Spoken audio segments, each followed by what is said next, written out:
우리가 젊었을 때는 부유함이라는 두 글자가 을의 고급 승용차나 강남의 호화 아파트 혹은 명함에 박힌 화려한 직함과 묶여 있다고 생각하곤 했습니다. 하지만 나이의 무게를 견디며 황혼에 접어들고 나서야 비로소 등골 서늘한 깨달음을 얻게 됩니다.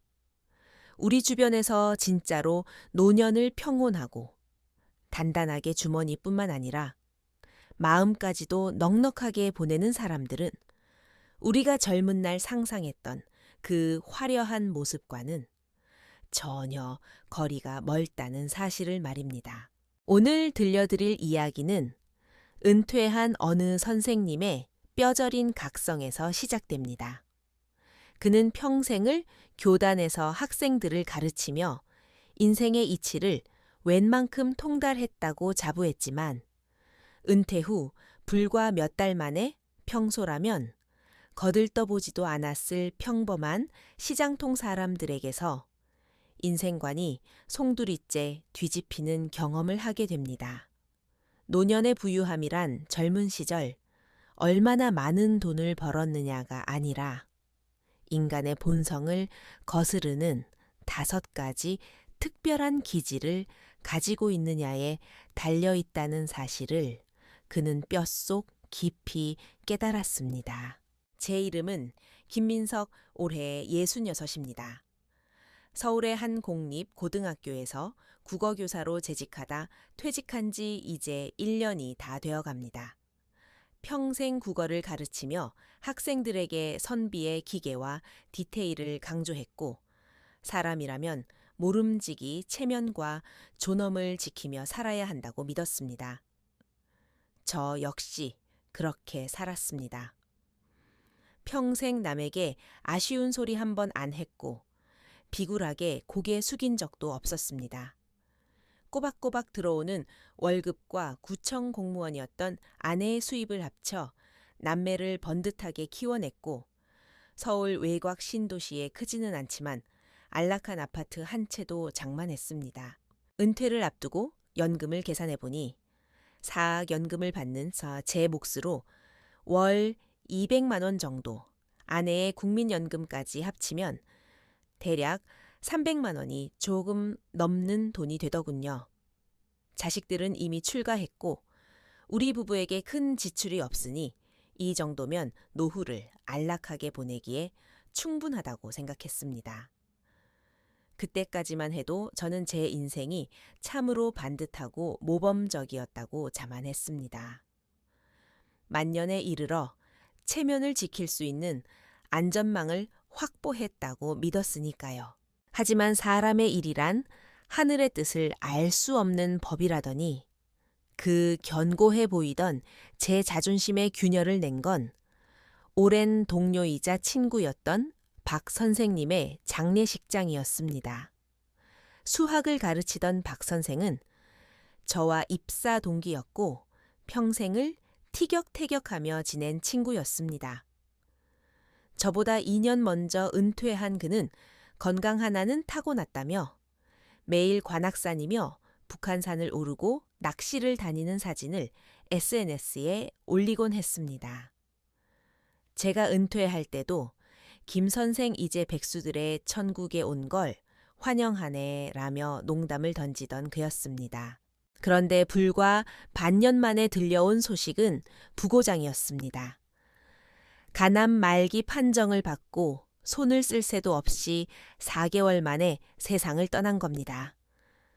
장례식장의 공기는 무거웠습니다. 박 선생의 부인은 사람이 반쪽이 되어 멍한 눈으로 앉아 있었고 우리 은퇴 동료들은 그저 상투적인 위로의 말만 건넬 뿐이었습니다. 그러다 옆에 있던 이 선생님이 낮은 목소리로 한숨을 쉬며 말했습니다. 자네들 아나 박 선생, 이번에 병원비로 집안 기둥뿌리까지 뽑혔다더군. 저는 깜짝 놀라 물었습니다. 아니, 사학연금도 있고 실비보험도 있었을 텐데 그게 무슨 소린가. 이 선생님은 고개를 저으며 목소리를 더 낮췄습니다. 그걸로 어림도 없어. 살려보겠다고 비급여 표적 항암제 썼는데 주사 한 방에 몇백만 원이라잖아. 나중엔 상태가 안 좋아 1인실 쓰느라 하루 병실료만 수십만 원씩 깨졌고 들리는 말로는 병원비로만 1억 가까이 썼다더군. 연금 나오는 걸로는 감당이 안 돼서 결국 사모님이 30년 넘게 살던 집을 담보로 대출까지 받았다네. 순간 등골이 오싹해졌습니다.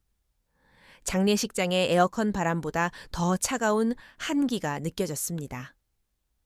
1억 원. 저에게 그 돈은 아내와 평생을 안 먹고 안 입으며 모은 비상금이자 정말 큰일이 생겼을 때 쓰려고 묻어둔 최후의 보루였습니다. 그런데 그 거액이 병마 앞에서는 순식간에 사라지는 모래성 같은 것이었습니다. 그날 밤 저는 잠을 이루지 못했습니다. 옆에서 고요히 잠든 아내를 바라보는데 생전 처음으로 거대한 공포가 밀려왔습니다.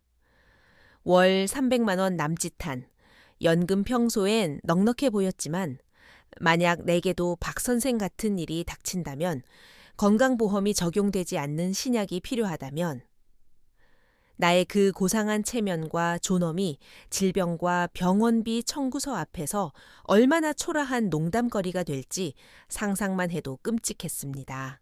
그 후로 며칠간 저는 딴 사람이 된 듯 예민해졌습니다.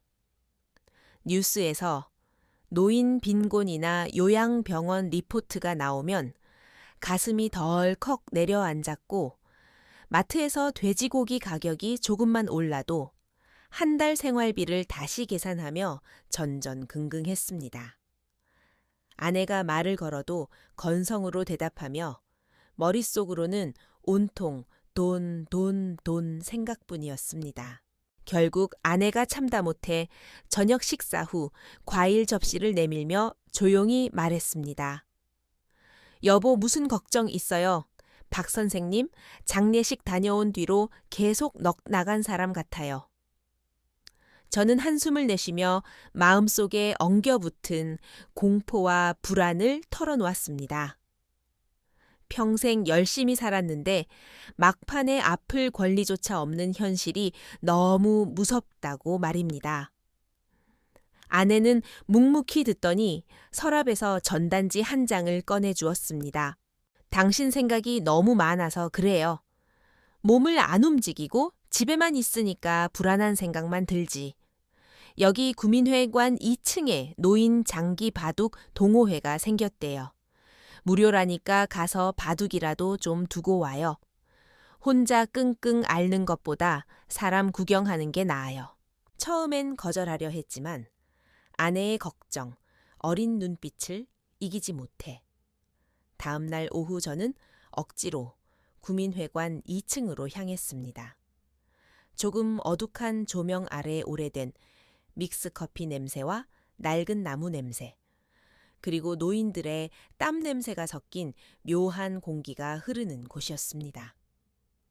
탁탁거리는 장기 알소리가 리듬감 있게 들려오는 그곳에서 저는 처음엔 시간이나 때우자는 심산이었지만 곧 제 직업병이 도지고 말았습니다. 사람을 관찰하고 분석하는 버릇 말입니다. 그리고 그곳에서 유독 눈에 띄는 5명의 노인을 발견하게 되었습니다. 겉보기엔 그저 괴팍하거나 평범해 보이는 이 5사람. 하지만 아름아름 들려오는 소문에 의하면 그들의 가정 형편이 꽤 넉넉하다는 것이었습니다. 이 5명의 선생님들이야말로 훗날 제 돈에 대한 관념을 완전히 뒤집어 놓은 주인공들이었습니다. 첫 번째 수업은 자린고비로 통하는 최 영감님에게서 시작되었습니다. 최영수 씨 72에 은퇴한 전기 기술자입니다. 그는 동호회에서 지독한 구두쇠로 유명했습니다. 회관에 비치된 무료 믹스커피는 쳐다보지도 않고 칠이 다 벗겨진 20년은 좋게 되어 보이는 보온병의 집에서 끓여온 보리차만 마셨습니다. 가끔 회원들이 돈을 모아 순대나 튀김 같은 간식을 사 먹을 때도 그는 절대 참여하지 않고 구석에서 묵묵히 보리차만 홀짝였습니다.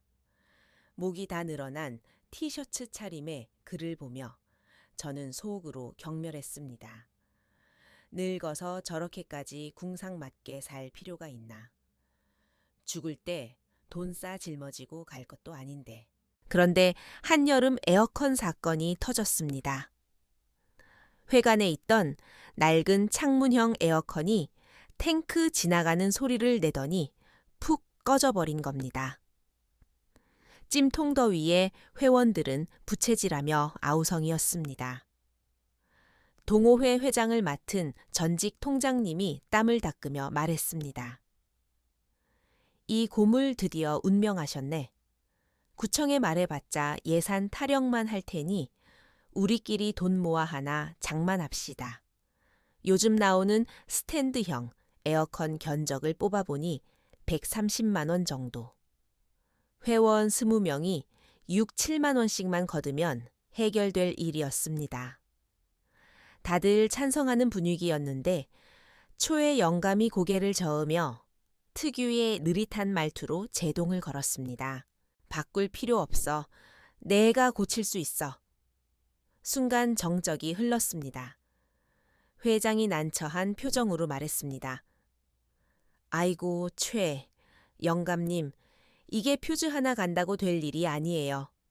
컴프레서가 나간 것 같은데 그냥 새 거 삽시다. 다른 회원들도 돈 몇 푼 아끼려다 우리 다 더위 먹어 죽어요 하며 핀잔을 주었습니다.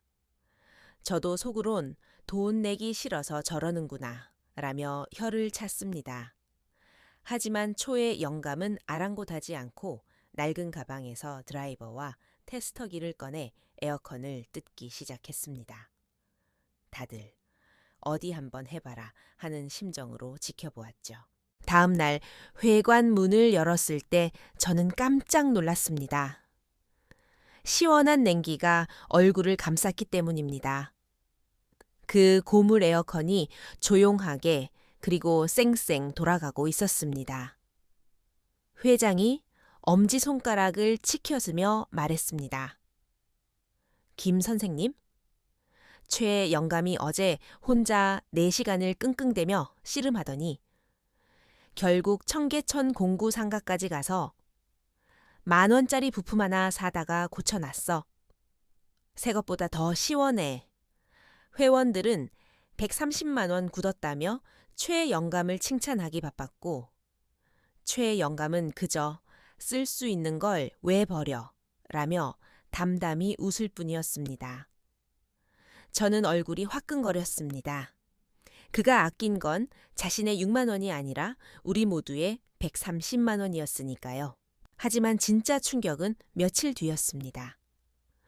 서점에 가려고 시내 증권사 앞을 지나는데 창가 객장에 익숙한 뒷모습이 보였습니다. 초의 영감이었습니다. 늘 입던 늘어난 티셔츠가 아니라 깔끔한 카라 티셔츠를 입고 젊은 직원과 심각하게 대화를 나누고 있었습니다. 호기심에 슬쩍 다가가 귀를 기울였습니다. 어르신 지난달 말씀하신 대로 코스피 200 ETF 적립식 투자금을 50만 원 더 늘리셨고요. 고배당주 펀드는 유지하시는 걸로 처리했습니다. 현금 흐름과 성장성 균형이 아주 좋습니다. 최 영감이 수첩을 꺼내 꼼꼼히 메모하더군요. 그럼 지난 분기 배당금 들어온 건 재투자하면 몇 주나 더 살 수 있나 계산 좀 해봐. 저는 멍하니 서 있었습니다. ETF 적립식 투자, 배당금, 재투자. 제가 경제뉴스에서나 듣던 용어들이 6만 원이 아까워 에어컨을 직접 뜯어 고치던 구두소의 입에서 술술 나오고 있었습니다. 은퇴한 전기공 자신에게는 지독하리만치 인색했던 그가 사실은 자본주의의 가장 세련된 원칙을 실천하고 있었던 겁니다. 그가 아낀 돈은 장판 밑에 숨겨두는 쌈짓돈이 아니라 황금알을 낳는 거위가 되어 그를 위해 일하고 있었습니다. 그의 절약은 궁상이 아니라 미래를 위한 치열한 규율이었던 셈입니다. 이것이 제가 배운 첫 번째 수업이었습니다. 진짜 부자는 비필수적인 지출을 통제하고 그 돈을 전투력으로 전환하는 규율을 가진 사람이라는 것을요. 두 번째 수업은 냉혈한이라 불리는 한 영감님 한기철 씨에게서 배웠습니다. 그는 작은 금속 공장을 운영하다 은퇴한 70대 노인인데 동호회에서 말수가 거의 없고 표정 변화가 없어 다들 어려워했습니다. 그에게는 유명한 일화가 있습니다.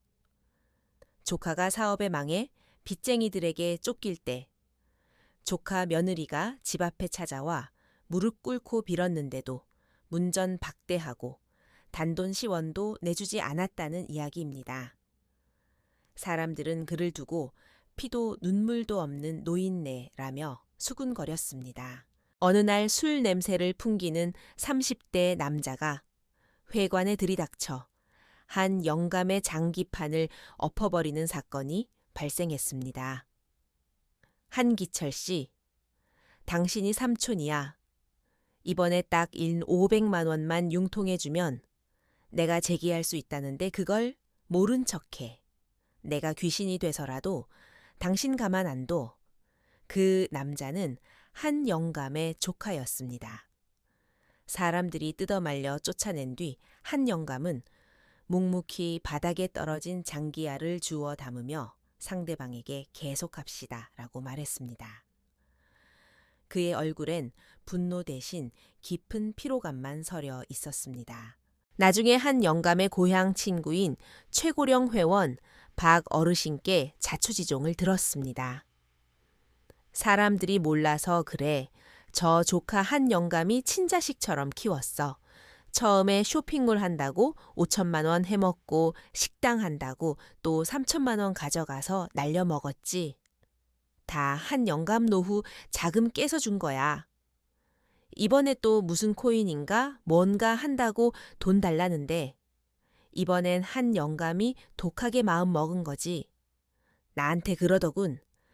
내가 돈이 아까워서가 아니라 지금 또 주면 쟤는 연경재기 불능이 된다. 밑 빠진 독에 물 붓는 짓은 이제 그만해야 내 아내랑 남은 여생이라도 지킨다고 말이야.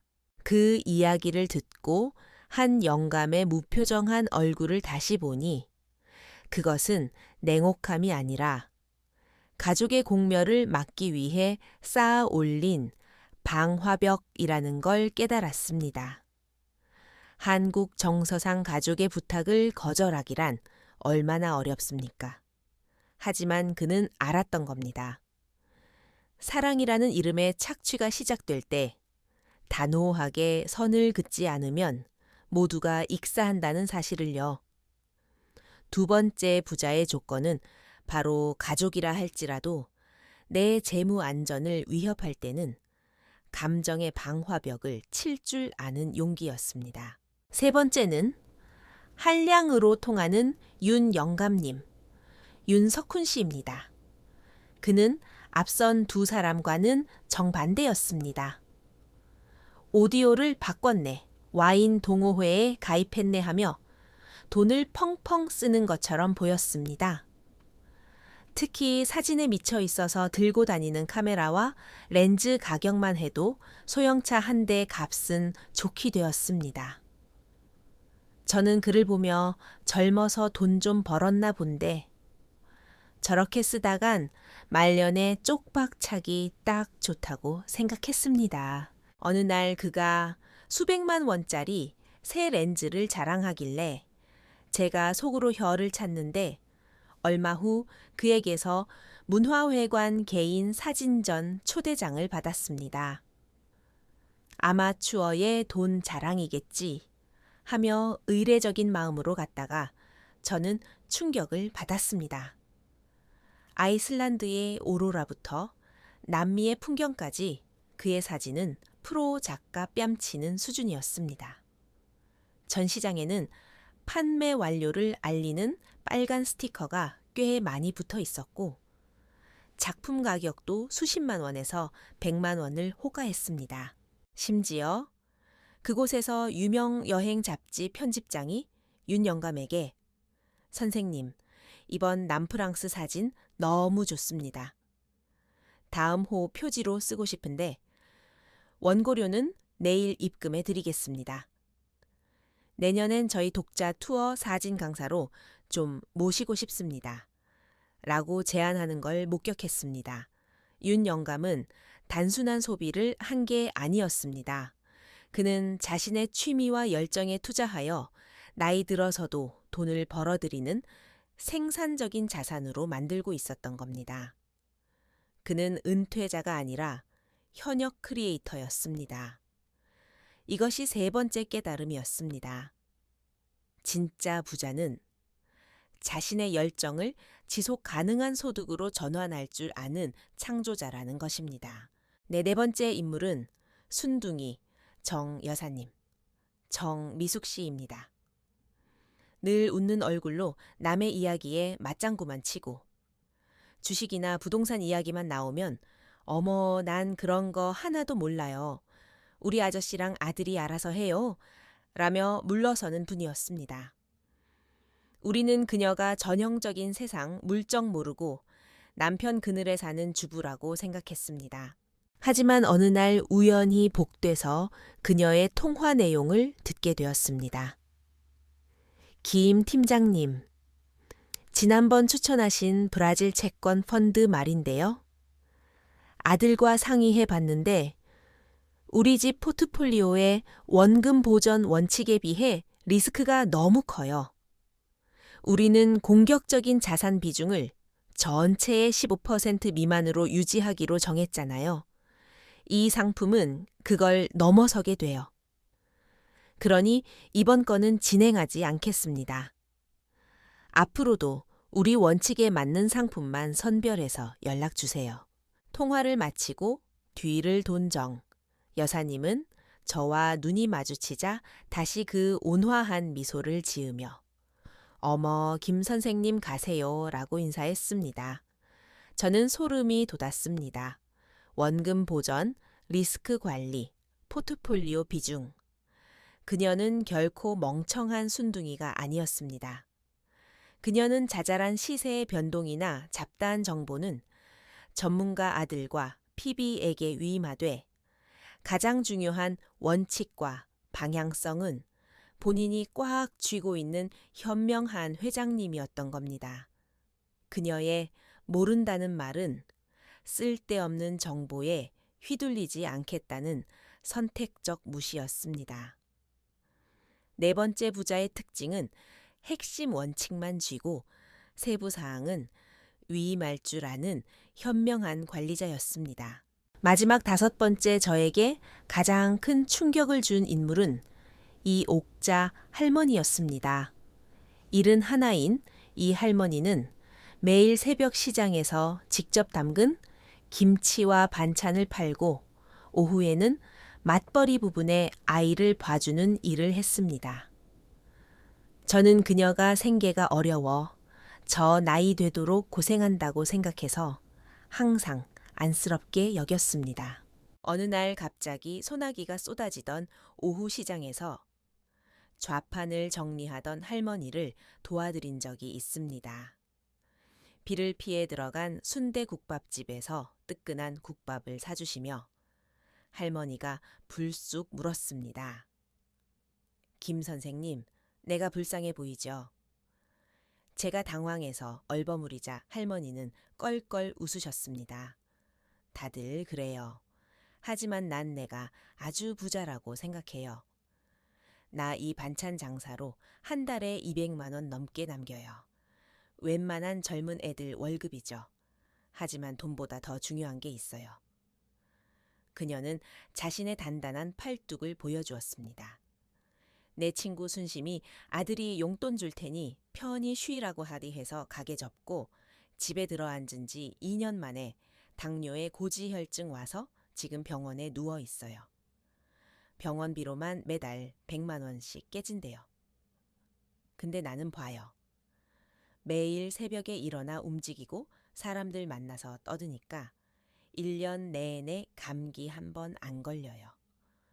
내가 버는 건 200만 원이지만 병원비로 안 나가는 돈까지 합치면 내가 진짜 부자 아닌가. 머리를 한 대 맞은 것 같았습니다.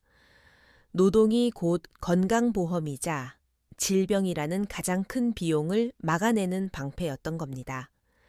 이 할머니에게 노동은 고역이 아니라 자신의 존엄과 건강을 지키는 가장 확실한 투자였습니다.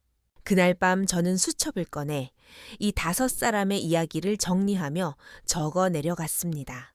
돈을 허투루 쓰지 않고 복리로 굴리는 규율, 밑 빠진 독에는 물을 붓지 않는 냉철함, 좋아하는 일로 가치를 만들어내는 열정, 큰 원칙을 쥐고 흔들리지 않는 지혜, 그리고 끊임없이 움직여 건강을 지키는 성실함. 다음 날 아들에게 전화가 왔습니다. 최신형 스마트폰이 나왔는데 직원 할인 혜택이 있다며 200만 원만 빌려달라는 전화였습니다. 예전 같으면 아들 기죽을까봐 쌈짓돈을 꺼냈겠지만 저는 한 영감의 얼굴을 떠올리며 차분하게 말했습니다. 아들아, 휴대폰 바꾸는 건 네 자유지만 그 비용은 네가 번 돈으로 계획을 세워서 해결하렴. 아빠는 너를 믿는다. 전화호를 끊고 서재에 앉아 붓을 들었습니다. 화선지 위에 지행합일 4글자를 썼습니다. 아는 것과 행하는 것은 하나다. 진정한 노년의 부유함은 통장 장호가 아니라 삶을 대하는 이 단단한 태도에서 온다는 것을 저는 이제야 비로소 깨달았습니다.